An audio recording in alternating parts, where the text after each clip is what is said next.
عمل بهشت برند. عن أبي عبد الله جابر بن عبد الله الأنصاري رضي الله عنهما أن رجلا سأل رسول الله صلى الله عليه وسلم فقال: أرأيت إذا صليت المكتوبات وصمت رمضان وأحللت الحلال وحرمت الحرام ولم أزد على ذلك شيئا أأدخل الجنة؟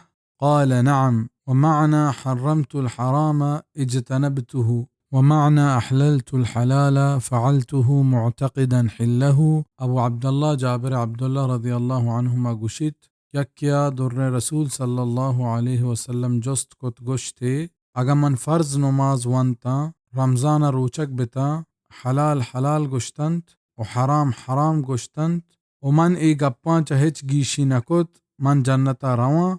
دور واجه صلی الله علیه و سلم پسودات جی هو بزا من حرام و تداشت بزا حلال من حلال لیکتو زرتا. رواه مسلم.